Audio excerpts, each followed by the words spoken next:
dakila, Panginoon, sa aming mga buhay, Lord God. Hallelujah. Kami nakakawit sa iyo ng papuri at sangga. Thank you so much, Lord God. Hallelujah. Sadyang kayo tinatawag, Panginoon, magtatapat sa habang panahon, maging sa kabila ng ating pagkulang, ang biyaya niya'y patuloy na laan katulad ng pagsilang ng araw. Patuloy siyang nagbibigay ng laraw. Kaya sa puso ko nananangin, katapatan niya'y aking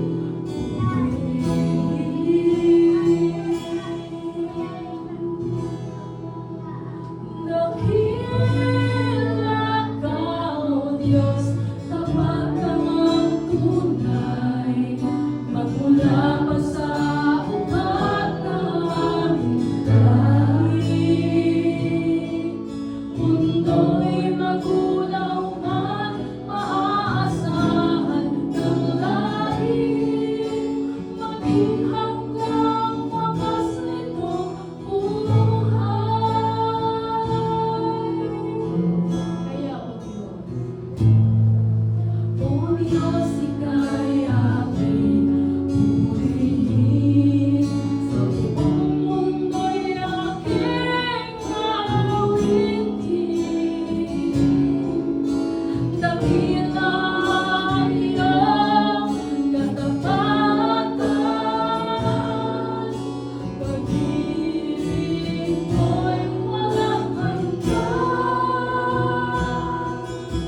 Dakila ka, O Diyos, tapat kang ang tunay, magmula pa sa ugat ng aming lahi.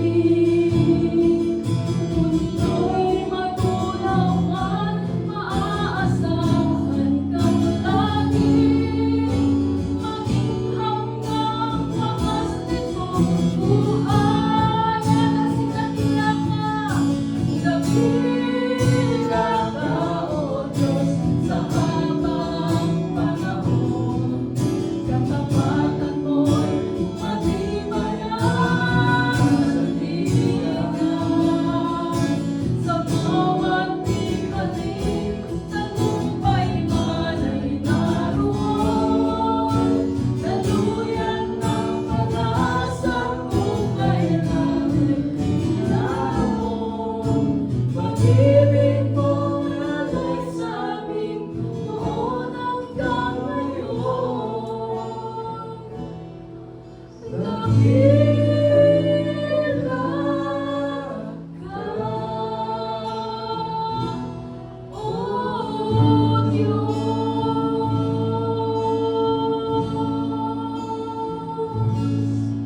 Hallelujah, napakadakila mo, Panginoon. Amen.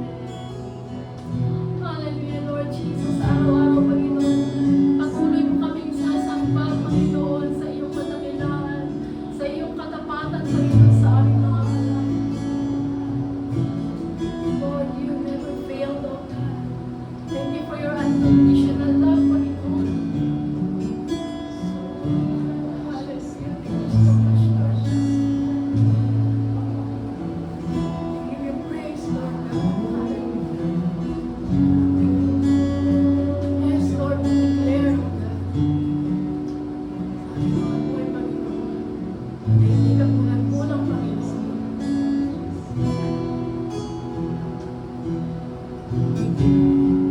Jesus. Come on, church, let's worship the Lord. The presence of the Lord is here. Amen. Hallelujah. We give you praise. We give you praise, Lord Jesus. Thank you for your goodness, Lord God.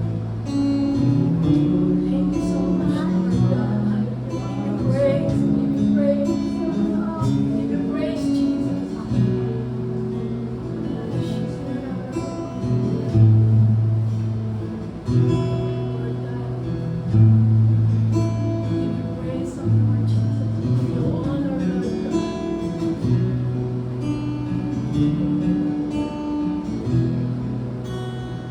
Hallelujah. We give you praise, God. We give you the highest praise, Lord God.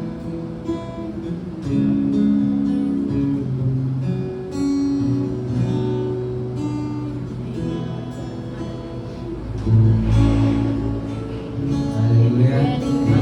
Palakpakan po natin ang Panginoon. Hallelujah. Sa tingin na ito, piliin ng Diyos. Glory to God. Now be seated po.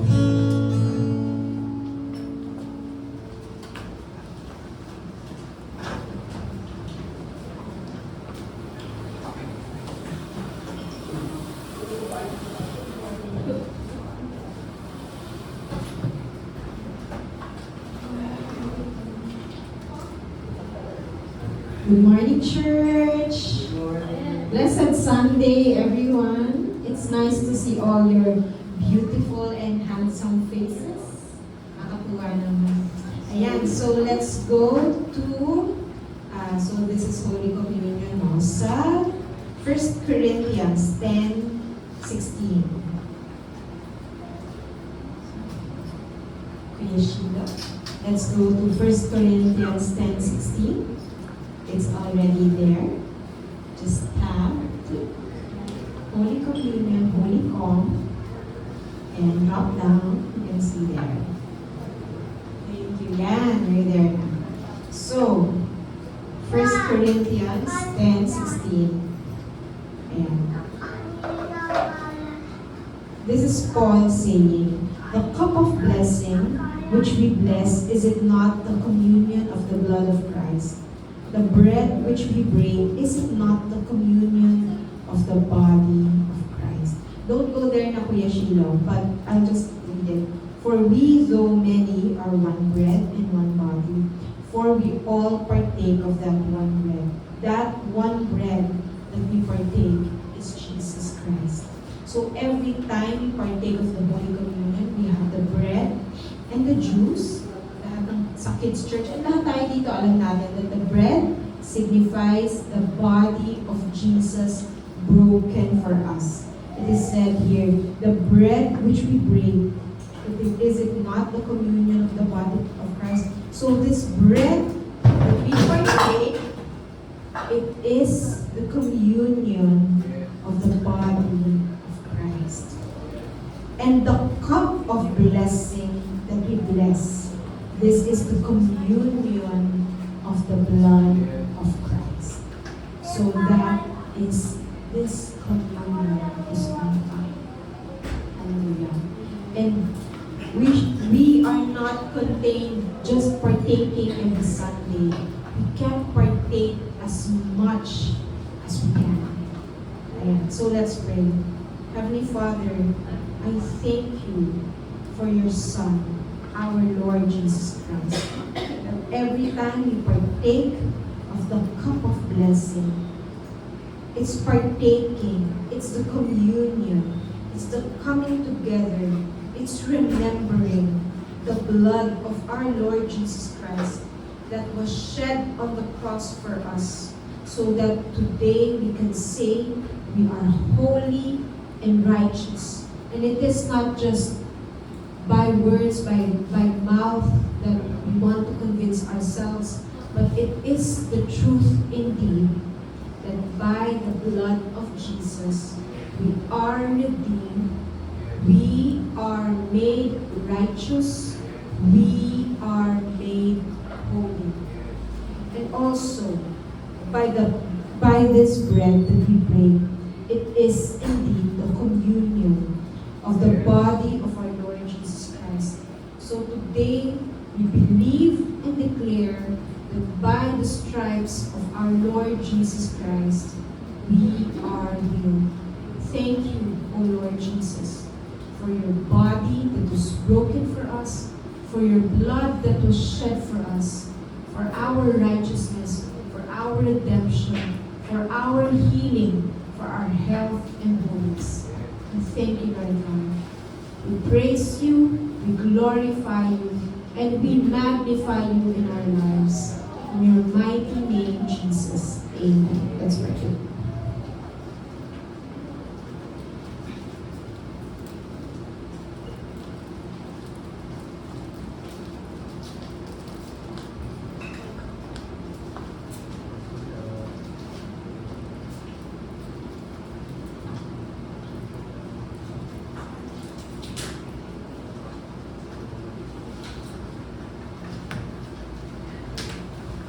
Praise God. Indeed. Hallelujah. Glory to our Lord Jesus Christ. Amen. So let's go naman to Deuteronomy 28. So it's the second part, actually third part na ng worship natin. First is yung singing, second Holy Communion, third, we worship the Lord through our tithes and offerings. Deuteronomy 28 verse 12. The Lord will open to you His good treasure, the heavens, to give the rain to your hand in its season, to bless all the work of your hand. You shall lend to many nations, but you shall not borrow. Yung maganda siya sa NIV, yung International Version. The Lord will open the heavens, the storehouse of His bounty, to send rain on your land in season, to bless all the work of your hands. You will lend to many, but will borrow from none. I want to emphasize to bless all the work of your hands. Yes, indeed, we work, nagtrabaho tayo, may negosyo, mga bata nag-aaral para eventually magtrabaho, diba? The Lord has given us talents for a purpose, and indeed, He is the one, our Lord God, will bless the work of our hands. Ano man po yung kinita natin, month after month, year after year, we recognize that it is indeed coming from the Lord. It's not about the amount, but we believe that the Lord is the one who opens the heavens, the storehouse of His bounty. Hindi niya tayo pababayaan kailanman. May times na parang magigipit, pero hindi niya tayo pababayaan. Mapapansin niyo yan in our lives, in our Christian lives, may times na parang, medyo, ito na si Bills, at saka si Judy, pero the Lord will always provide. He's always on time. He sends rain on your land in season. He is always in season, and He will always bless the work of our hands. And with that blessing, we worship Him. We give Him praise with our tithes and offerings. We recognize, Lord, indeed, it is You who bless the work of our hands. We give back to You tenth of whatever we have, and we offer to You. Because we know You are the one who provides for us. Let's pray. Heavenly Father, I thank You, Lord God, that indeed You are the one to bless the work of our hands. You are the one who sends rain in season. You know the seasons of our lives. You are the one who bless, anoint us in season. I thank You, Lord God, that You are the one who richly bless all Grace Life families, individually, as families, as a church, as an organization. I thank You, Lord, that You are the one who provides for us, for all our needs, according to Your riches and glory in Christ Jesus. I thank You, Lord God. So today, we can cheerfully give, O Lord, cheerfully give our tithes and offerings, because we know, O Lord, that You are the one who takes care of us, who lovingly takes care of us. We praise You, we glorify You, we magnify You in our lives. In Your mighty name, Jesus, amen. So we can give through cash, lagay lang po sa basket over there, or through GCash, or video online, and or yung QR code. So, let's be excited to receive God's word through Pastor Reb. Let's give our clap offering to the Lord.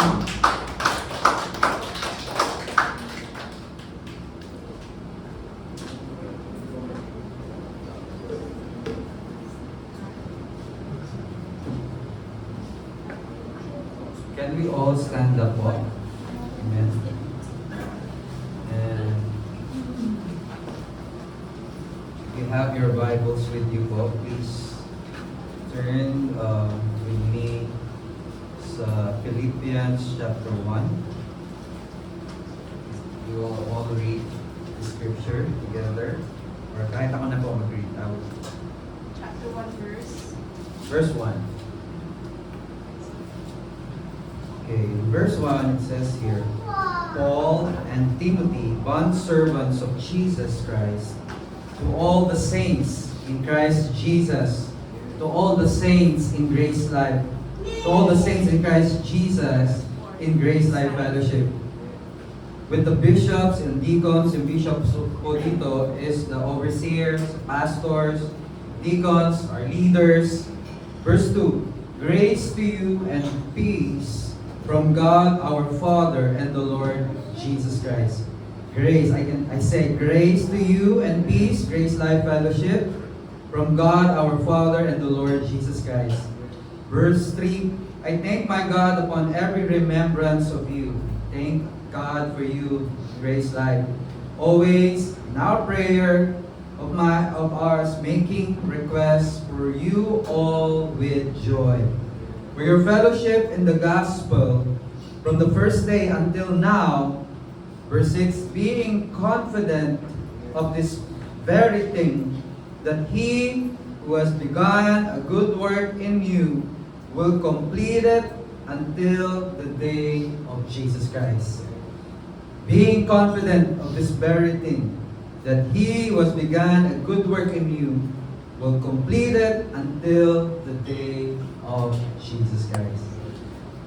Most gracious and kind, loving Heavenly Father, we thank you for your Holy Spirit. We thank you for your Son, Jesus Christ, for His finished work at the cross. Thank you, God, for your Holy Spirit. He is our teacher. He will guide us into all truth. God, He will open to us the scriptures. He will give us revelation, a fresh revelation from you, so that we can see Jesus Christ more and more sa aming buhay. And our lives will never be the same again. We are being transformed from glory to glory. Thank you, God, that there's a grace, there's a wave of grace in this place, oh God. You will flood us with your love, with your grace. Oh Lord, we thank you, Father God, for your word. Your word is your Son, Jesus Christ, who became flesh and dwelt among us.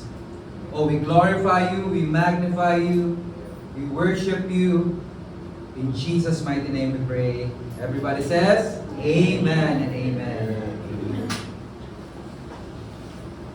You may now be seated po. Alright. So this morning po, okay,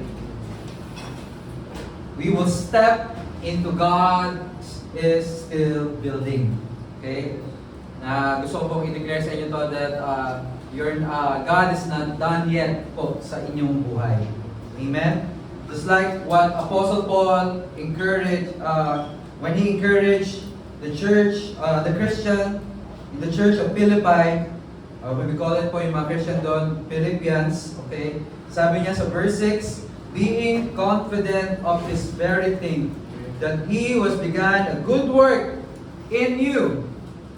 Can you say, church, in me? Okay.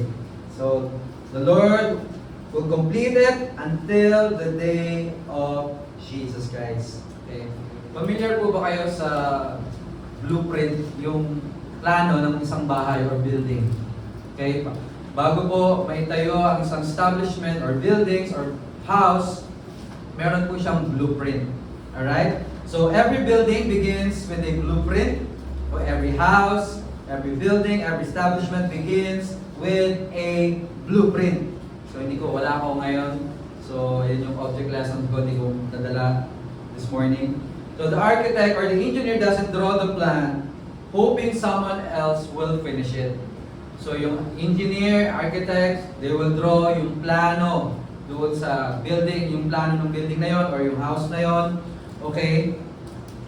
And then, they were hoping na someone will finish it for them.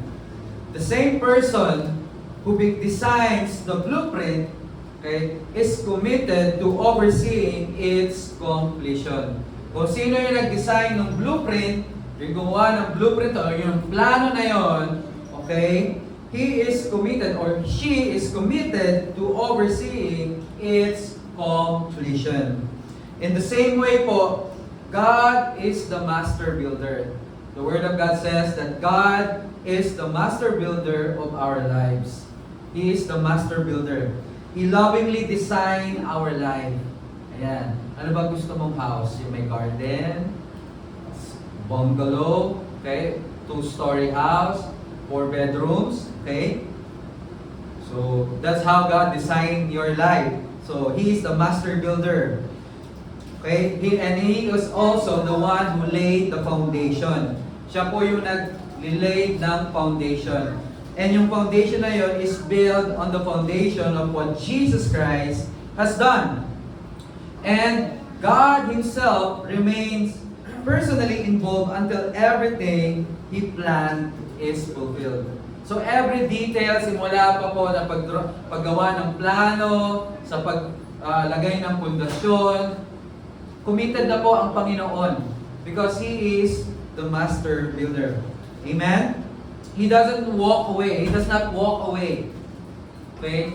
Hindi siya yung contractor na nasimulan niya na tapos then after niya simulan, may papasok ulit na bagong contractor para tapusin yung sinimulan niyang i-build.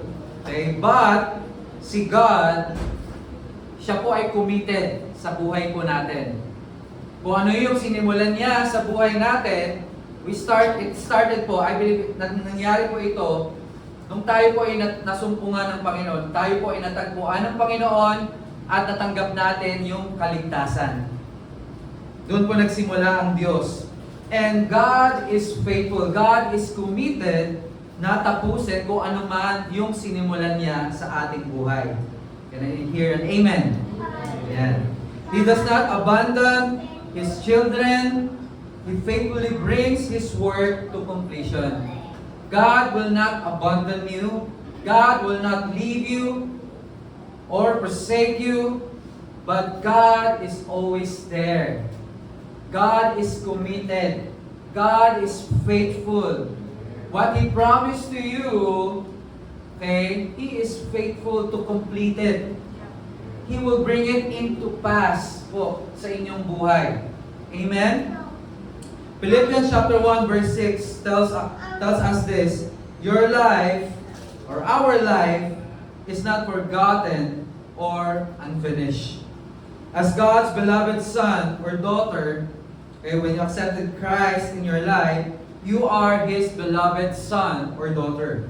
You are living in a work of grace. Namumuhay po tayo doon sa gawa ng biyaya ng Diyos. Okay? Namumuhay tayo doon sa biyaya ng Diyos.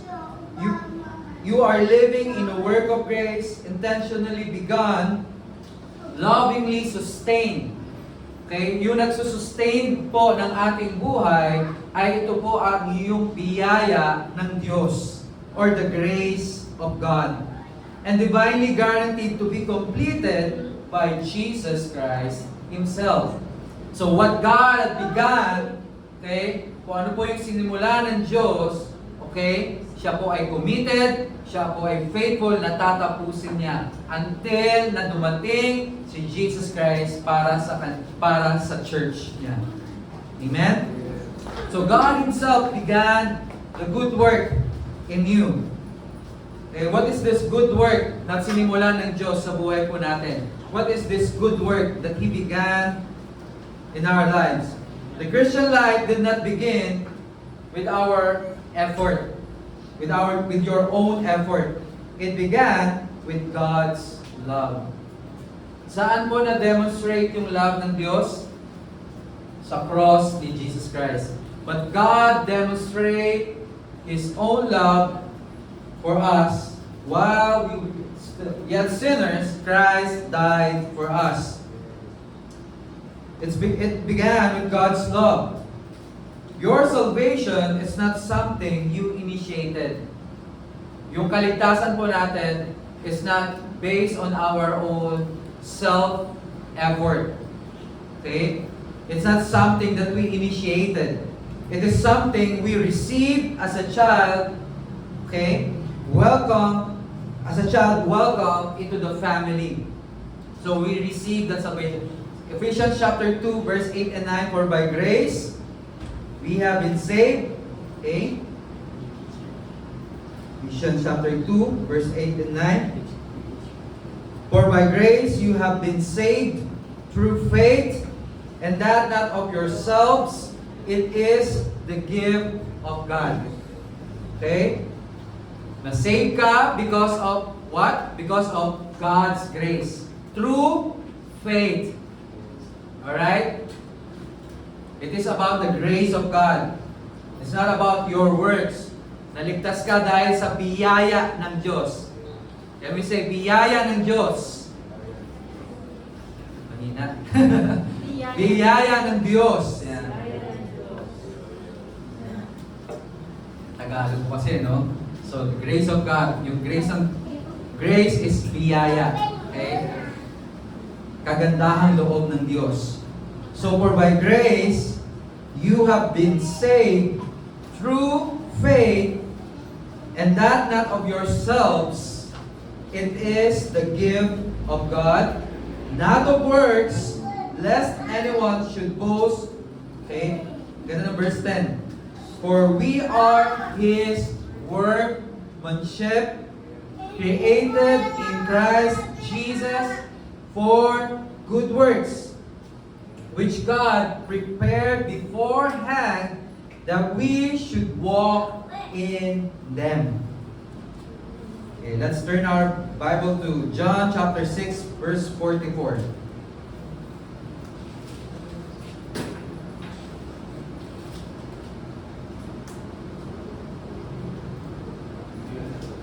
John 6:44.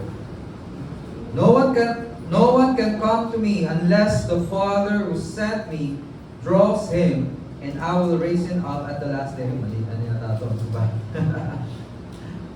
Alright? No one is from the Father except who is from the Son. Yeah. Verse 47. Most assuredly I say to you, he who believes in me has everlasting life. So, for by grace you have been saved through faith. Okay? Sabi ko nga po, last Sunday, yung ginawa ni Jesus Christ doon sa cross is for all humanity. Okay? It's for the world. For all humanity. But it doesn't mean na lahat po ay saved na. Okay? So kailangan po nila manampalataya at paniwalaan, tanggapin yung kaligtasan na nagmumula kay Jesus Christ. So if you believe in Him, you will have everlasting life. Amen? May buhay na walang hanggan. Okay?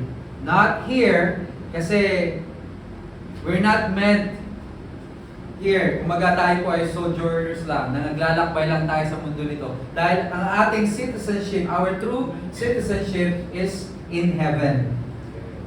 Soon, darating si Jesus Christ, He will transform our mortal body to be an immortal in Christ Jesus. We will have a glorified body together with Jesus Christ. So forever, tayo na mamumuhay kay Kristo Jesus, okay, wala na pong sakit at karamdaman, wala nang pain, sadness, okay, wala nang worry, because kasama na po natin si Jesus, and meron na po tayong glorified body. Sa pagdating ni Jesus Christ, para sa kanyang church, para sa mga Christians who accepted Him as Lord and Savior, the Lord Jesus Christ will transform their bodies into a glorified body, immortal in Christ Jesus. So God never begins a work in His children that He does not fully intend to finish. Sabi ko nga po, from start to finish, si God is committed. He is the master builder. Katulad po ng object lesson natin kanina, bago pa simulan ang isang bahay or isang building, okay, yung architect or engineer, meron na po silang blueprint. They create this blueprint, itong master plan na ito, na kung saan sinusundan po ito ng mga worker. Kaya hindi po sila dapat gumawa ng sarili nilang plano dahil meron na tinatawag na master plan. May blueprint. Okay? And the one who created that blueprint is committed. Okay? What he began, okay, what he started, he is committed to finish it. Because the master builder here is si Jesus Christ, is si God. Okay? And paano po binibuild ni God yung buhay ng isang Christian? He laid the foundation. He laid yung foundation doon sa foundation na binild ni Jesus Christ through His Son, Jesus Christ. So God never begins a work in His children that He does not fully intend to finish. He doesn't save you, me, and then step back to see if you can survive on your own. God is not like that. He will never leave you. He will never forsake you. He is faithful. From start to finish, you are safely held in His hands. He holds it all together in His hands. He got the whole world in His hands. Kanta po yan. Kanta ng mga bata yun. Okay. He's got the whole world in His hands. He holds it all together. He is the Alpha and the Omega. He is the beginning and He is the end. Pero, listen to this. Diba? Sabi ko po, He is the beginning, He is the end, He is also in the middle. Okay? All throughout po, faithful si God. He is the beginning, He is the end, and He is in the middle. You are not something God is trying to fix. You are not something. You are not an object na si God trying to fix you. You are His beloved son and daughter. You are His beloved son and daughter, okay, deeply loved and securely kept. Amen? And He is actively working in our lives today. Active si Lord.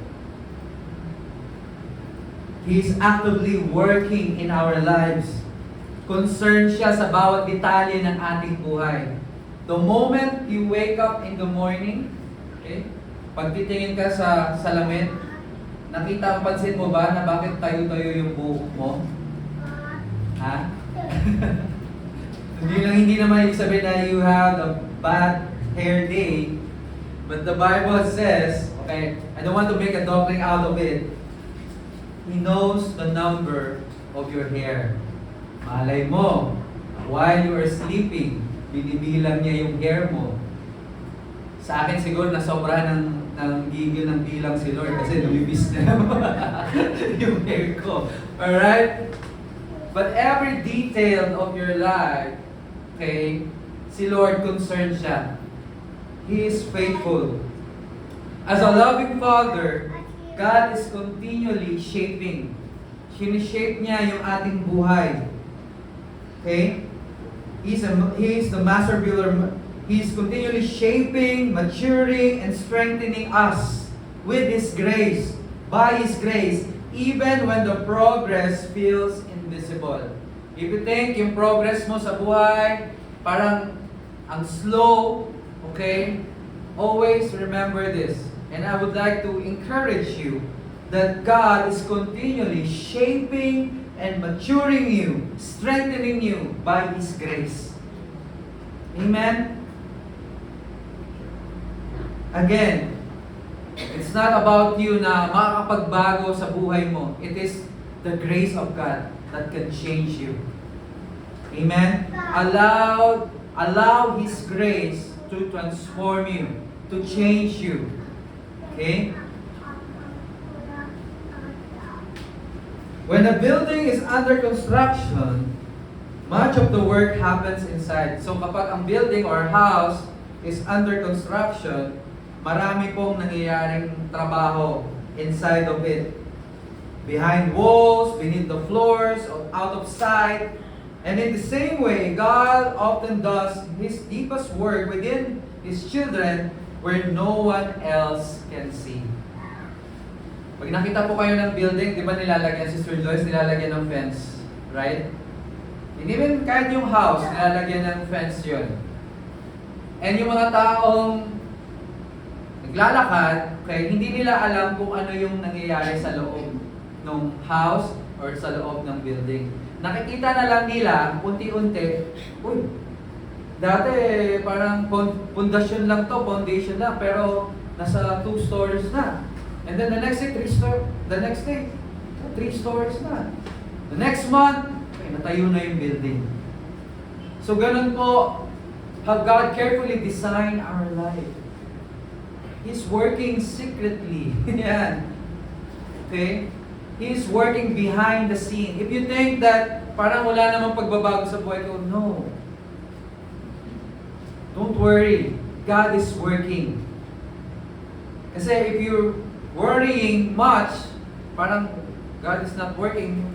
Parang it's like something you're trying your best para mag-work out yung buhay mo. But it is God is si God yung master builder. He's the one who designed it. Let God design your life the way that He wants it to be. Amen? Wag tayong pressure about yung progress sa buhay natin. We allow the grace of God to work in us and through us. Amen? We continue to believe, to walk by faith, amen? To declare His promises in His Word.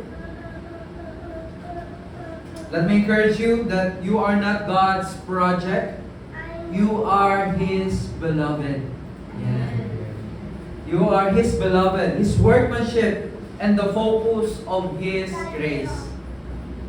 Okay? You are not His project, but you are His beloved child. His workmanship, and the focus of His love and grace. Philippians chapter 2, verse 13.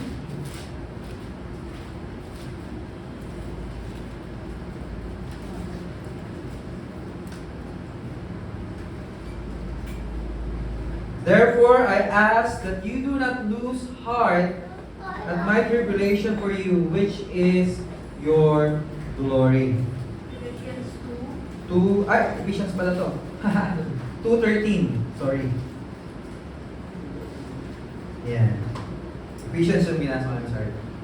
Verse 13 of Philippians chapter 2, for it is God who works in you both to will and to do for His good pleasure.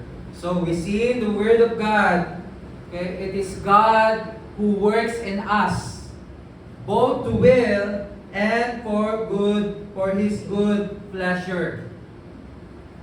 Nalulugod ang Panginoon kapag may something na nangyayari sa buhay mo. May something good na nangyayari sa buhay mo. Kasi po, lalo pong nakikita ng mga tao sa paligid mo kung gaano kabuti ang Diyos na iyong pinaglilingkuran. Siya po ay nalulugod. Ang Panginoon, ang Diyos ay nalulugod. Kaya po walang sawa ang Diyos na ibuhos niya ang kanyang pagpapala sa iyong buhay. God is working sa buhay po ninyo. He's working in you and through you by His grace. It is God who works in you both to will and to do for His good pleasure. For His good pleasure. Kumbaga po, nakikita po ng mga tao sa paligid mo yung kabutihan ng Diyos. At ang Diyos, kapag nangyari ko yan, ay nalulugod ang Diyos. Minsan, hindi mo na kailangan magsalita pa. Okay? Dahil nakikita na ng mga tao sa paligid mo kung gaano nagre-reflect yung biyaya ng Diyos, yung grace ni God sa buhay mo. Amen? Yung kabutihan ng Diyos sa buhay mo is enough na maging testimony ka ng kanyang kabutihan. 2 Corinthians chapter 3 verse 18. But we all, with unveiled face, beholding as in a mirror the glory of the Lord, are being transformed into the same image from glory to glory, just as by the Spirit of the Lord. With an unveiled face, okay? We behold in the mirror, as in the mirror, the glory of the Lord, the glory of our Lord Jesus Christ. And as we behold the glory of our Lord Jesus Christ, we are being transformed into the same image from glory to glory, just as by the Spirit of the Lord. That's why every day po, we fix our eyes on the Lord. We focus our eyes on Jesus Christ. And as we focus our eyes on Jesus Christ, we are being transformed with this glory from inside and outside. Okay, we transform into the same image from glory to glory, not from sorry to worry, worry to sorry, but from glory to glory. Okay? So may progress from one glory after another glory. Ganun po yung buhay natin sa Panginoon. Ibig sabihin, may progress po sa buhay na nangyayari. May progress na nangyayari sa buhay natin as we behold Jesus Christ. Amen? So you are not a problem to be fixed. You are a son and daughter being lovingly transformed by His grace. Okay, hindi ka problema sa Panginoon. Okay, you're not a problem, but you are a son and daughter lovingly transformed by His grace. God's grace works quietly but powerfully. So sabi ko nga po yung example na nilaglalagay sila ng fence kapag binibuild po ang isang building or house, they put a fence over it, okay? So hindi nila nakikita kung ano yung nangyayari sa loob. Ganon din po ang grace ng Panginoon. God's grace works quietly but powerfully. Even when you feel stuck, the Father is shaping your desires, renewing your mind, realigning yung buhay po natin, okay? And leading you from glory to glory. If you think that you are being swayed, okay, to your left or to your right, it is God's word. It is God who realigned everything. Because He is a God of order. He's a God of divine order. So that's why He will realign everything according to His will and purpose. And He is faithful to bring it into completion. He will faithfully bring it to completion. Kung ano man po yung sinimulan niya, He is faithful na tapusin niyon. Hindi katulad ng ibang contractor. Iiwanan after ma-receive yung kanilang budget. Right? But si God, He is faithful. Okay? Walang flood control si Lord. Alam ko lang is floodgates of heaven. Yung floodgates ng heaven is open for us to shower us. Amen? The floodgates of heaven is open to bless us, to shower us, to overwhelm us with God's goodness. Let me tell you this. Your future is secure because it rests on God's faithfulness.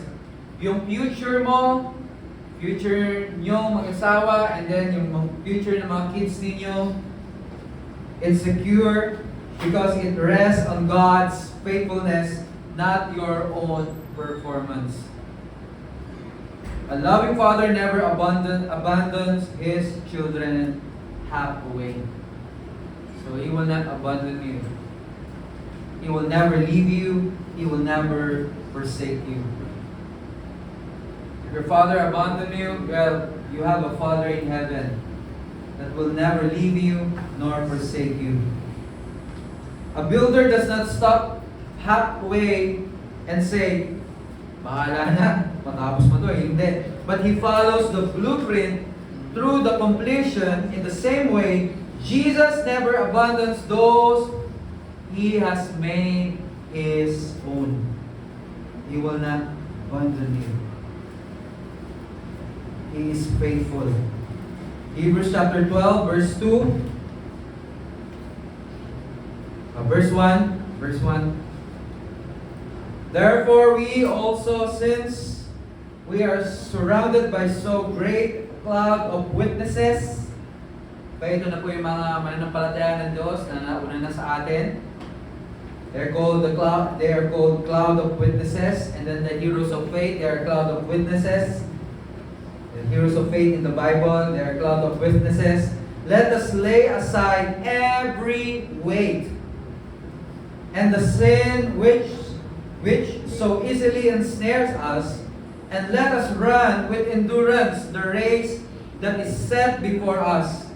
Verse 2, looking unto Jesus, the author and finisher of our faith, who for the joy that was set before him, he endured the cross, despising the shame, and has sat down at the right hand of the throne of God. So, Jesus Christ sat down. After the work has been done, okay, He sat down. Ibig sabihin, okay, wala na. It is done, it is finished. Okay? After niya ma-accomplish yung dapat niya ma-accomplish, He sat down. It means, ang ibig sabihin po, the work has already been done. The work is finished. Amen? 1 Thessalonians chapter 5, verse 24.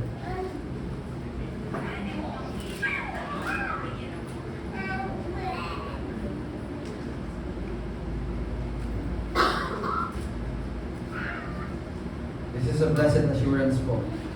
He who calls you is faithful, who also will do it.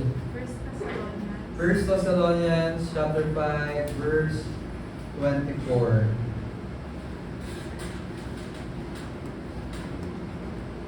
Verse 23. Now may the God of peace Himself sanctify you completely, and may your whole spirit, soul, and body be preserved blameless at the coming of our Lord Jesus Christ. He who calls you is faithful, who also will do it. Amen? Hallelujah. So, your transformation is guaranteed not because you are consistent, but because God is faithful. Can we say, God is faithful? Amen. God is faithful. So let's go back to Philippians chapter 1, verse 6. Being confident of this very thing, that He who has begun a good work in you will complete it until the day of Jesus Christ. Alam niyo po, I'll give you some information. Nasulat po ni Apostle Paul ang Philippians, yung letter niya to the Philippi, so mga Christian doon sa church in Philippi, we call it now Philippians, okay, na isulat po ito yung during the time yung first imprisonment niya sa Rome. So he is writing this letter, okay, and the Philippian church, okay, is continually supporting him kahit po na siya ay nasa presohan. While he is still in prison, the Philippian church continue to give their support, not just financially, but, to stand doon sa gospel that they received from God through Apostle Paul. They did not withdraw from their faith, but consistently, preach the gospel of our Lord Jesus Christ. No matter what the situation is, no matter what persecution that they receive from men, they have this boldness, this confidence to stand in the gap, to stand and have this boldness to preach the pureness, the gospel of our Lord Jesus Christ. So, yung support ng Philippians, not all about money. It's not all about financial support. Okay? Kasi dito rin sa Philippians, diba, yung scripture na that my God shall supply all your needs according to His riches and glory by Christ Jesus. So it's not just financial support yung natatanggap ni Apostle Paul, but alam niyo po, as a spiritual father, nai-encourage siya doon sa mga report ng mga Christians sa Philippi, na kung saan, despite of the persecution that they received from the Roman Empire, they stand on what they received from God, the pureness, the gospel of our Lord Jesus Christ. I pray in this last days, we have that kind of boldness and confidence to preach the gospel of our Lord Jesus Christ. Hindi tayo magsisettle lang kung ano yung sinasabi ng mga theologians o mga teachers na naririnig natin every day, but we study the scriptures. We study the scripture together with our brethren. Alam niyo po, merong culture sa, pinapakinggan po namin ito sa car while going here. Merong culture sa Jewish na kung saan yung mga anak nila, the children, they are trained to ask question. Kaya napakatalino ng mga Hudyo. They're asking questions. Na unlike sa mga Gentiles, diyan ka lang sa tabi, huwag kang magsalita. Shut your mouth. But sa mga Jewish, they allow their children to ask question. And they will ask question about the Torah, the Word of God. And I pray, God will give you that desire to ask question. Andiyan si Brother Bob. And all the leaders to ask question about the Word of God. They are trained. That's why, nakikita niyo po yung mga habang lumalaki sila, they're smart because they ask question. Di ba yung mga bata, from toddlers, nag-start na silang magtanong.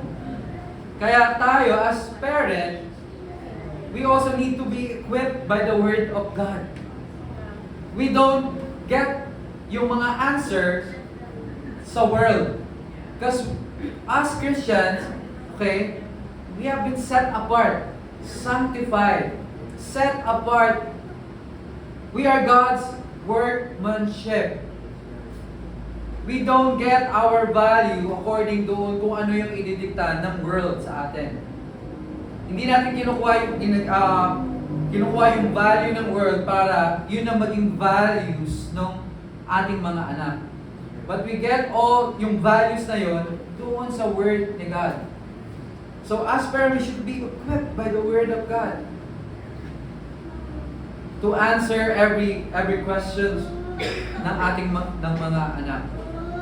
Because this is, ang foundation natin is yung salita ng Diyos. So it is very important in this last day that we should all establish in the Word of God. Not just on Sunday, but make it in a daily basis. Just meditate on one scripture every day, That's it. You know, alam mo lang yung scripture na yon, you meditate on it, chew it. You know, even sa mind mo, i-memorize mo siya, mutter it, o memorize mo siya, and continue to declare it. We start with it. Mag-start tayo sa ganun. You know, you don't need to, kailangan basahin na natin yung Bible from cover to cover. No. You allow the grace of God to work in you and through you. And God will give you, since God will give you the desire to know Him more. Kasi, kapag in love ka, diba? Like, if you are a guy, in love ka dun sa girl, but you want to know that person more. You want to spend time with that person that you love. Right? Inaalam mo kung ano yung favorite color niya, favorite food niya. Okay? So, ganun din po tayo. Hindi siya natapos na natanggap na natin yung salvation, yung kaligtasan natin, and that's it. Magsa-stop na tayo in knowing God sa buhay po natin. I believe God has installed a lot of things po sa buhay natin. And all of those things is already made available to us. Sabi sa Bible, seek and you will find. Hindi si seek, nasa si seek. Knock and it will be open. When you seek si Lord, the Lord is faithful. He will reveal Himself to you. Amen?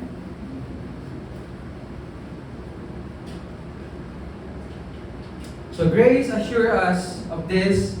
What Jesus authors in our life, He faithfully completes. Weakness may appear along the way, but abandonment never does. And so God will not abandon us. He will never leave us nor forsake us. So, going back sa Philippians, hindi sila nag-draw back, okay? Hindi sila nag-waver doon sa na-receive nila, but they stand together with Apostle Paul. And every time Apostle Paul heard that news, na-encourage siya, nare-refresh yung soul niya, yung heart niya. Not just financial yung sa Philippians, but yung desire, yung passion nila to push on, to move forward, to preach the gospel of our Lord Jesus Christ. Because they have this blessed hope. Okay? Makikita po na natin dito sa verse 6 that God is faithful. He who has begun a good work in you will complete it until the day of Jesus Christ. Hindi sila nakatingin doon sa present circumstances nila. Hindi sila nakatingin doon sa present persecution that they received from men, but instead, their eyes is looking towards the coming of our Lord Jesus Christ. I will tell you, when your eyes are focused on the Lord Jesus Christ, I cannot promise that, mawawala na yung mga problema sa mundo as you focus your eyes. Nandyan pa rin yan. Because we're still here. Right? But as we behold Jesus Christ, we are being transformed from glory. We are being transformed with the same image. Ano yung image ni Jesus Christ right now? He has a glorified body. Hindi siya namamatay. He endured all the pain, all the agony, just for you and me. As we behold Him, we are being changed, transformed in the same image of the Son, from glory to glory. As we worship God, as we fix our eyes on Jesus Christ, allow God to fix all your problems in life. Kasi we cannot fix everything. Hindi natin kaya i-fix it. Sometimes it is out of our own hands na. That's why we cast all our cares upon God. because He is the one who lovingly cares for us. God's fatherly work in you continues until Jesus returns. Every struggle has an expiration date. Lahat ng problema dito sa mundong ito, lahat ng circumstansya, okay, even sickness and disease, may expiration date yan. And every God's promises has a fulfillment.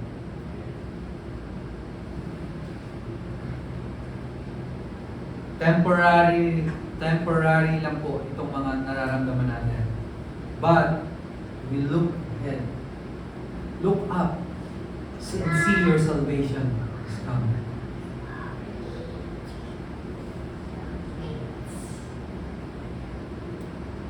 A building's full beauty is only revealed at the final inspection. And in the same way, okay,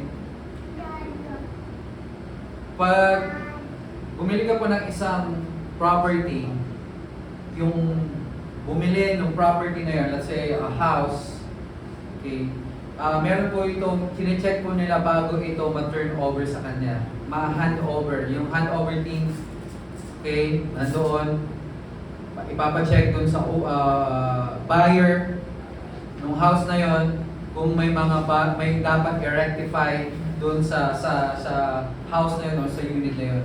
And then kapag ang buyer ay may nakitang kahit maliit lang na damage, chip off sa mga tiles, sasabihin nila yon sa handover team ng property developer, okay, at gagawin nila yon. Kasi they will rest assured na paglipat mo sa unit na yon o sa house na yon, perfect lahat. Okay? Pero sa tunayan, kahit na nagawa na nila yon, okay, na-rectify na nila lahat ng problem na yon, may makikita ka pa rin hindi perfect. Kasi wala naman talagang perfect sa mundo nito. Okay? But, you know what? God is a master builder. He's the one who perfected your life. Okay? Hindi yung problema ang magiging basihan mo para ma-perfect ang iyong buhay. Ay, because of marami na akong napanalunan o napagtagumpayan sa buhay, perfecto na yung buhay mo. Okay? And besides, okay, hindi naman perfecto yung pangalan mo. Okay? Anyway, okay, but it is God who designed your life. He is the master builder. You are His workmanship. In Hebrews, kanina chapter 12, nabasa pa natin, He is the author and perfecter of our faith. The same Jesus who secured your sonship, okay, at the cross will reveal its fullness when He returns.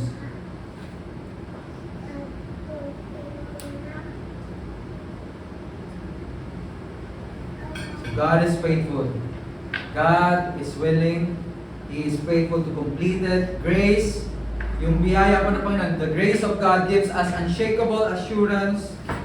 Okay? And your story, okay, our story, yung story po ng buhay natin, ends in glory, not uncertainty. The day of Jesus is the day everything God has done in you, in me, is fully revealed, and that day is already secured. Amen? We are already secured in Christ Jesus. He who began a good work in you will complete it.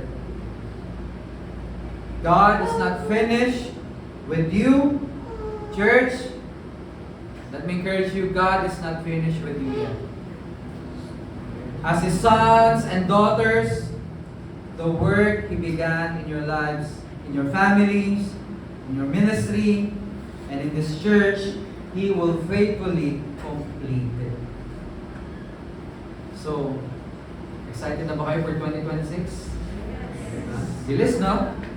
So, as we move toward, kamusta naman? Na-receive niyo na mga bonus at 13 month? Nalagas na kagad. No worries. The Lord will reveal it. Okay? Don't be demand minded, but be supply minded. Okay? Sometimes we're demanding too much. We tend to forget that there's a grace that is made available for all of us. Be a supply minded. Even in your studies, sa pag-aaral nyo, when yung exam is coming already, right? Thank God for the supply of God's wisdom. Thank God for the supply of His favor. Amen? And if you are working, thank God for the supply of His strength. Na especially those who are, driving, going to work, from their house to work. Grabe, traffic kahapon. From South Mall to South Mall. 1 hour.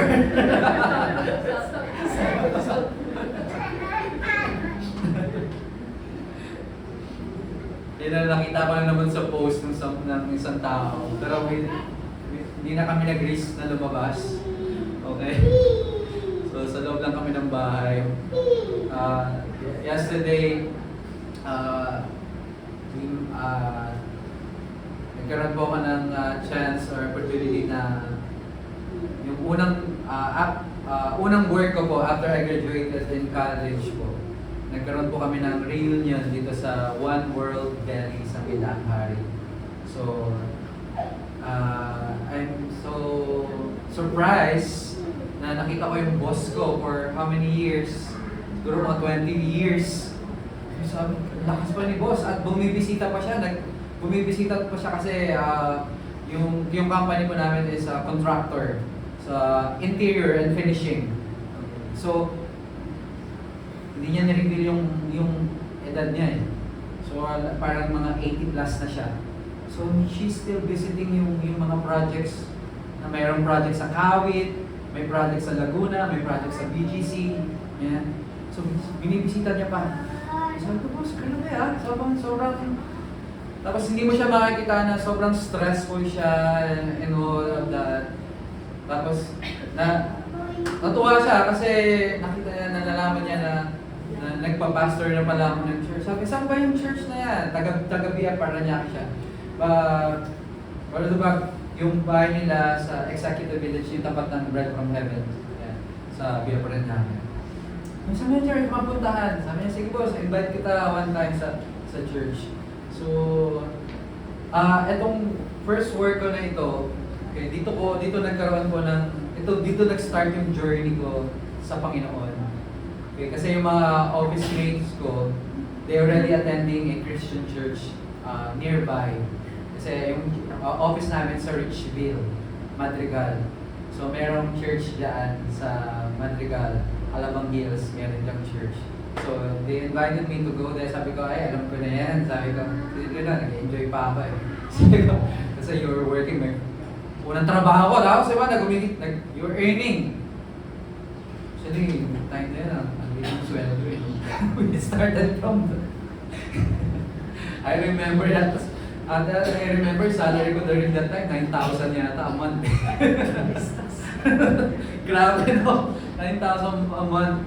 Anyways, so sabi ko sa mga ka-work ko, katrabaho ko, sige, next time. Pero during that time, when I experienced itong struggle sa buhay ko, na suddenly, wala sila, doon ko parang mayroong leading sa akin sa Panginoon na to visit yung church na yun. On a midweek po. So Wednesday yun, na nagtataon naman na meron silang worship celebration, praise and worship celebration. So laging worship yun. So all throughout the whole service. So at that very moment po, na during that time walang altar call at all, pero that same moment po, during the time of worship, I surrender my life to God, and the rest is history. Doon po nag-continue yung yung journey ko with the Lord. Kaya, huwag kayong mahiya na if you have family members, colleagues, friends, invite them to go to church. Okay lang na ma-reject kayo. Okay? It is the Holy Spirit will convict them. Okay? But for us, the Holy Spirit will not convict us with our sin, but of our righteousness in Christ Jesus. Let them, the Holy Spirit. Okay? So, okay lang yun. Invite. Let us continue. Huwag tayo mag-stop na invite sila.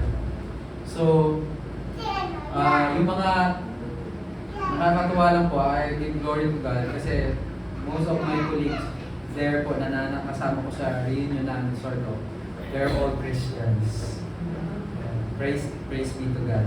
And they are happy po sa nangyari po sa buhay po nito. I'm thankful sa buhay nila kasi sabi ko, doon lang nila nalaman na ginamit sila instrumento ng Panginoon para sabi ko, kung hindi niyo ako in-invite that time, sabi ko for sure baka walang Grace Life Fellowship.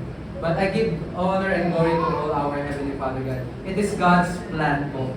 Amen. Ginamit lang sila ng Panginoon. Alright? It is not about them, but it is God's plan.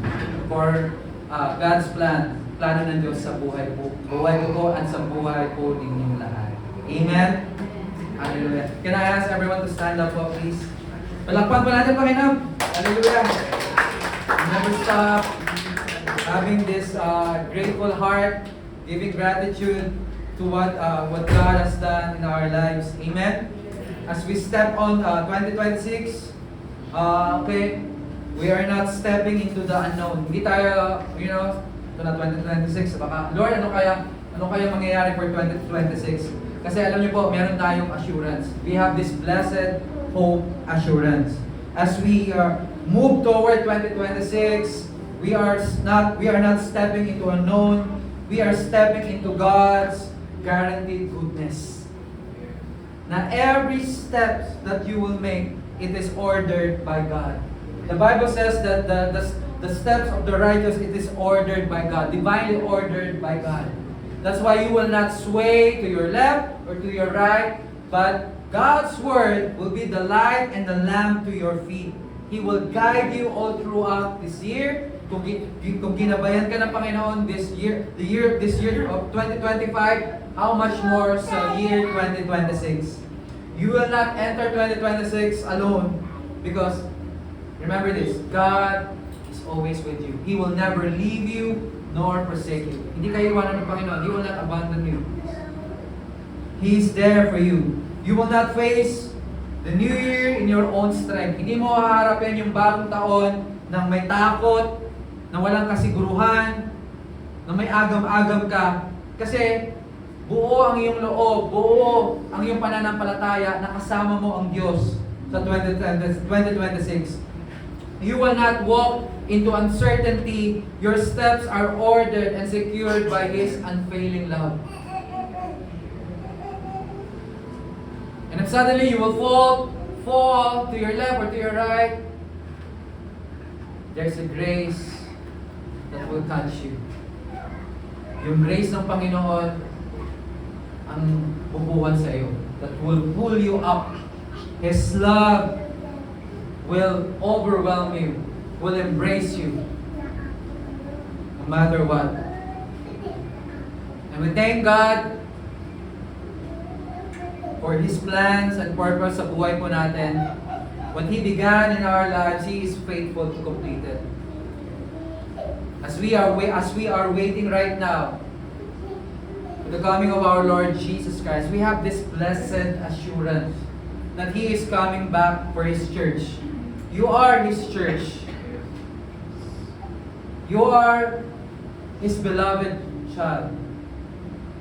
He cares for you. He loves you so much. And if you are here in this place and you have never received Christ in your life, and nasabi mo, wala kang assurance, right now, you don't have this blessed hope, or you don't have the assurance that kung ano man ang kakaharapin mo sa 2026, the next years, ay mapapagtatagumpayan mo ito. Hindi mo ito mapapagtagumpayan according to your own self-effort or works, or your own strength, or your own wisdom or ability. Mapagtatagumpayan mo lamang ito kapag nalaman mo yung unang tao, the first person who endured the pain of losing, the pain of being separated with his father, the person who gets all your worries, your anxiety, because he loves you so much, the person who saved you in your lowest point. And that person is none other than Jesus Christ himself. You have never received him in your life as your Lord and Savior, Don't wait for the right moment. This is the moment that you have been waiting for. God's presence is in this place. God is knocking at the door of your heart right now. God is knocking on the door of your heart. Open your lives to him. Open your hearts to him. He wants to dwell in your heart, in your lives right now. If you are that person, I want to pray for you to accept Jesus Christ as your Lord and Savior. The Bible says, "For God so loved the world that He gave His only begotten Son, that whosoever believe in Jesus Christ will not perish, but they will have eternal life." Eternal life in Him. Blessed assurance in Him. Life that is being full of joy, hope, and peace. That is the kind of life that God has in store for you right now. And if you're ready right now, I want you to close your eyes. Pray this prayer with me. We will pray for you, all of us here in Grace Life. We will pray together with you. The Bible says, if you declare or you believe in your heart, confess it with your mouth that Jesus Christ is the Son of God and God raised Him from the dead, you will be saved. To those who call upon the name of the Lord shall be saved. We will call upon the name of the Lord because His name is salvation. He is Yeshua, God of salvation. Let us pray. Dear God, I believe in your Son, Jesus Christ. I believe that He died on the cross for my sins. He washed me with His own blood. He gave His own life for me. I open my heart to Him. I receive Jesus Christ as my Lord and my personal Savior. And from now on, I belong to you. And you belong to me. Heaven is my home. God is my Father. Jesus is my Savior. I am a new creation in Christ Jesus. I am the righteousness of God in Christ Jesus. I have a new life in Christ Jesus. In Jesus' name. Amen and amen. Come on, let's give a clap offering. As we pray that prayer, the Bible says in John chapter 1, for as many who receive God, as many as received Jesus Christ in their lives, God gave them the power to be called, or authority to be called children of God. So welcome to the family of God. If it's your first time to receive Christ in your life, I would like to encourage you to go, if there's a nearest born-again church who preaches the pure gospel of Jesus Christ, the finished work of Jesus Christ, okay, please go there, bring your family there so that you can grow more in the knowledge of our Lord Jesus Christ. Amen? Amen. Grace Life family, let us lift up our hands again all across this place. Hallelujah. Thank you, Lord, for your faithfulness. You are faithful. Thank you, Lord, that you began a good work in us. You are faithful to complete it. Grace Life, let me declare these words to you. This coming week, as you go forth, as you go to your workplace, to your business, to your family, the Lord bless you and the Lord keep you because you are in Christ Jesus. The Lord make His face shine upon you. Give you His loving kindness, His faithfulness, His shalom, peace. Nothing is missing, nothing is broken. You are healed by the stripes of Jesus Christ. I declare that every tissues, every organs, every nerves of your body work perfectly according to the purpose and will of our Father. Because you are healed by the stripes of Jesus Christ. God made you complete in Christ Jesus. You are the head and not the tail. You are the lenders and not the borrower. You are blessed coming in and blessed going out. You are blessed wherever you go. You are His mouthpiece wherever you go. God's goodness is always upon you. The Bible says that God divinely ordered the steps of the righteous. You are the righteous person. Because of Christ Jesus. You are the righteousness of God in Christ Jesus. You are blessed, highly favored, and deeply loved by God the Father. In Jesus' name. Amen and amen. Glory to God. See you again next Sunday. His grace is our life. Always remember. God bless you.